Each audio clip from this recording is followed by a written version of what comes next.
Hello, gentlemen. My name's Dan Sheehan. I'm from Toronto, Canada. First of all, I'd like to thank you for this weekend. It's become more and more important to me as it's become more and more difficult to find rational discussion about the stock market, and this weekend really is a breath of fresh air for most of us, I think.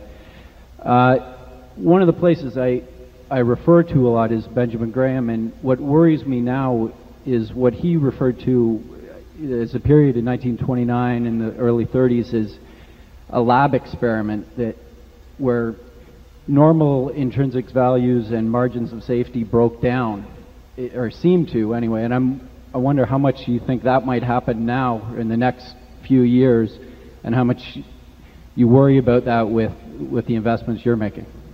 Well, we generally believe you can just see anything in markets. I mean, just extraordinary what happens in markets over time. It gets sorted out over, eventually. But I mean, we have seen companies sell for tens of billions of dollars that are worthless, and at times we have seen things sell for 20%.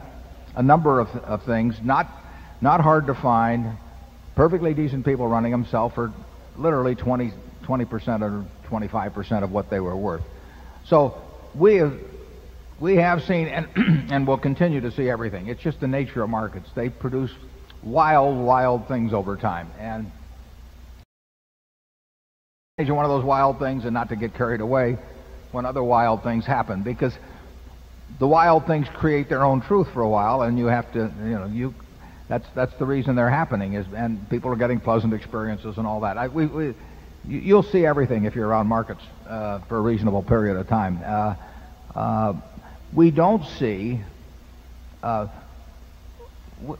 any great cases of dramatic undervaluation by this market. So it isn't like we're seeing, because there's perhaps this speculative mania in a particular area of the market.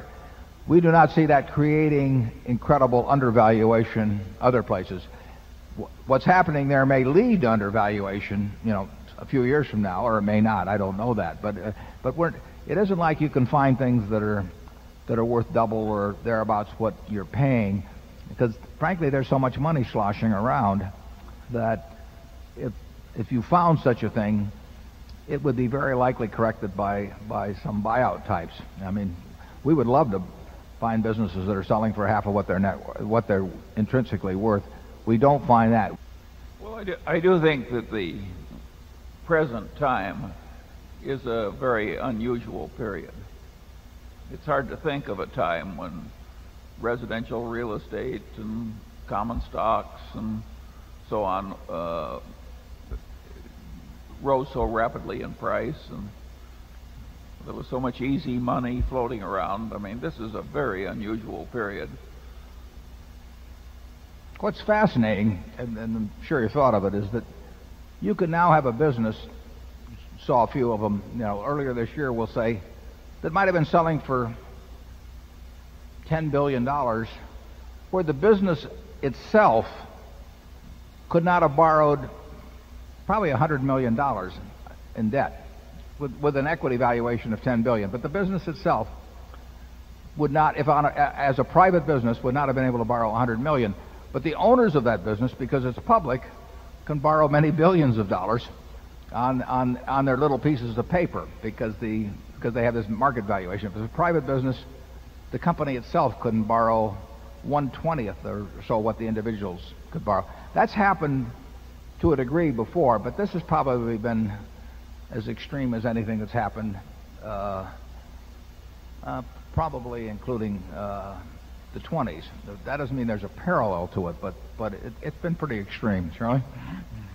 I think it probably is the most extreme that has happened in modern capitalism. In my lifetime, I would say the 30s were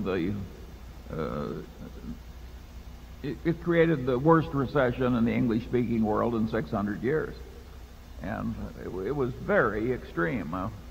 You could buy all you could eat in Omaha all through the 30s for a quarter from Henderson's cafeteria, and now we're seeing the other face of what capitalism can do, and this is almost as extreme as the as the 30s were, but in a different direction. It's zero unemployment, rampant speculation, et cetera, et cetera. It's an amazing period.